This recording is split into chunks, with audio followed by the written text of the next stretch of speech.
Welcome to Mizo Helpline Show channel. Mizo tlom ngai na aom lo ti in aron ta tu puya hian nuk a khoi khop mai det ni tla som sa ni som ni panga zandar som pakhat por vela ani chu accident in a hmuna hliam na tak atuara ni kho hrelovin om ngal poka apula car le taxi tak tak an tan renga tu ma in dam do ina kalau phurang an ti mi alo amal ru atliak mai ni lovin asop ti tia chu ti chung chung chuan buai pui tu am chun scooty nei tu ten scooty a phurin damdo in an pan puya khati khopa a hliam na kha scooty a chuang tur chuan a khongai thla ka sin apula khan keini omila chuan duat taka choin taxi a anuam theyang berin kan phur ngeyang mo khang motor zauzai khan man choi pon kalau phurang an timi alo te khan rilru an tina zor ngoi ngoi damdo in thlen nu re lo te ya anuk a chatkal bok lungo hi a harasin khang motor nei tu te khan to swal tok ve ta se mi in en liam ve se an du angem an chung ni ta se an lom bi kangem le vai ho ang maya in en liam top mai hi kan tuma buai pui a chuan thla lak saka a hreber ni om taka pos kualte kan han du zo kania a mun hi ramhlun industry pe nga o apoi emai boya khati lai khan ibula kaini ho amila chuan tiang te top chuan damdo in thleng bik lo turania aboral do na po pui tu tur impu zo lo hi ana kan ti asin o sang sangi khwal hring tin po saron siama nuk a khoi khop maya arang theyang berin puina buta se aboral kher angem ti te kharil ruwa te lo omani ti chuanin tilai hianin in an dan tu je hi ka hrawek kaini po bikin kan accident a tu ma bin puilo a mun hi kala soilo mai taila sumo po atlan zut zuta an accident ani hi an tia an tlan kal zel ka hre ruai a to pera painar mi dum rual saktimana no tlana an zuang thla sup supa min boi puya ka tampui christian pui te ho ai khan ring lo mi te khan min pui zok dei nia in torna apai vong mange helal pan thlamuanin om pui chawro se ti inaron soya rilru ana a teng khanin an thil ton te po anon soya apmutu le hratu piangin an leinata an khongai em a katinge katianga boi som ngai om rengpo an tlan pel thei tin nge tlom ngen chualo thei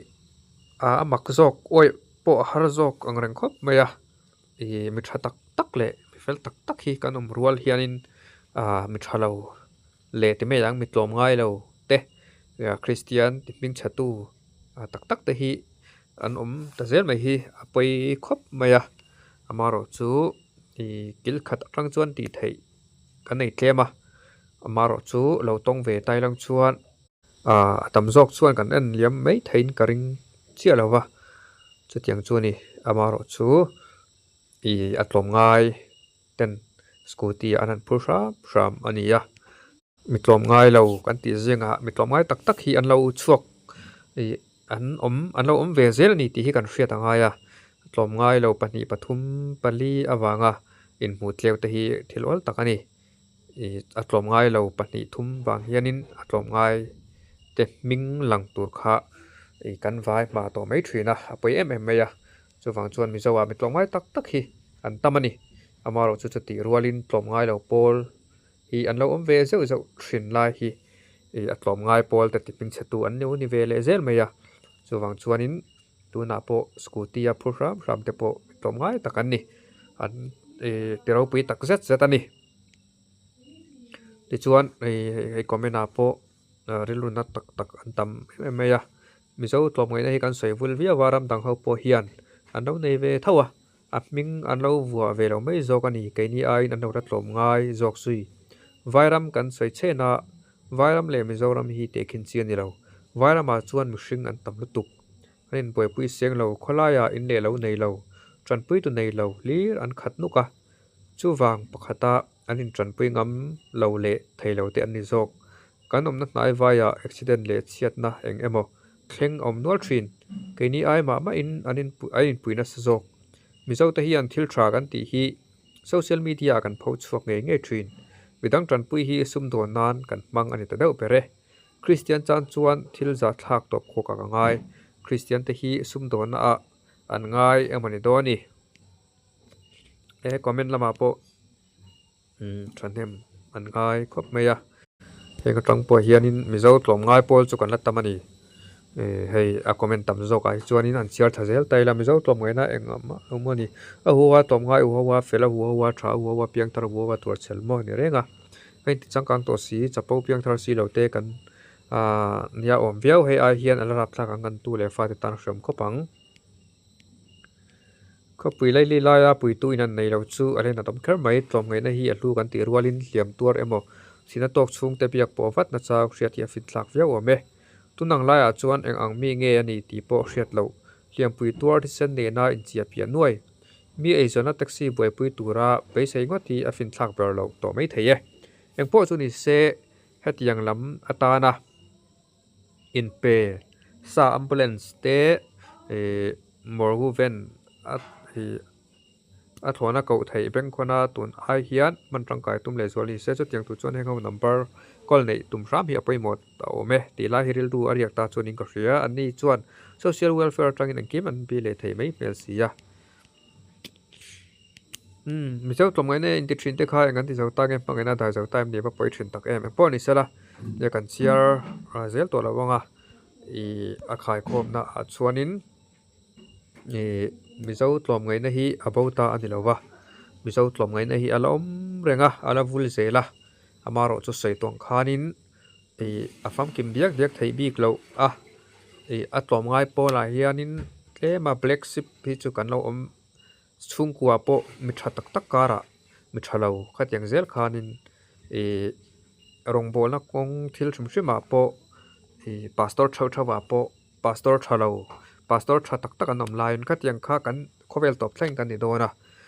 chuwang chuanin mitlom ngai lo pol zual te awanga he ta mitlom ngai pol kan va tlom ngai ta lo ve tianga zonga wala kha chu a fu chia lo mai theini chuti rualin thil thleng hi avan duai thlakin apoi tak zet zeta mitlom ngai pol ten teng khanin scooty ate an phurani ti kan hria an te ro pui tak zet zeta tin ni china comment kan share tak ang khanin ambulance te heti ang kol englo hi thini tha ti pokha ka support viawa chuti rual ero chuanin emergency thil hi omve ya kholaya mi lo tlu emo accident tok awanga lo om kan pu chuan christian kan ni chuan kan pui mai turani asum le pai le khatiang anga zonga enge va phut tlat emo va englo wanga min pe thei lawanga ti mai awanga patran pui lawang chi kha chu adik chuang lo ka ti ya ke ma chuani chuwa chuan liam pui tuar emo ka ti ang tran pui ngai na mani chuan tran pui vat kha kan hek pha lo mal som na kan ton pha jok don ani kan hek pha don reng reng lo ti lai te kha kha enge kan han sai le tu ani a thlonin pera wa thlon vekin in dongang ti ani chuwang chuanin paisa min pe thei lo tur om nia kan hreta wanga pui lo mai ang chi te kha anun ron thlak zoka a thlonin kan ti sakanga tran pui ngai ni phat chuan kha alet le lampang kha mal som na kha kan dong thin zo ka ni ti lai te kha kan ti lo ni pon mal som chu kan dong rang zo ka chuwang chuanin pui ngai anom nin chuan pui ngai kha chu tran pui ngai kha chu tran pui zelang u chu kan christian kan nun zian en pon ai me zo ka ni ti lai te kha top khana kan sei ve le ni ta sela re thlet u zong zong te in zawai chu ngalom thu ka seya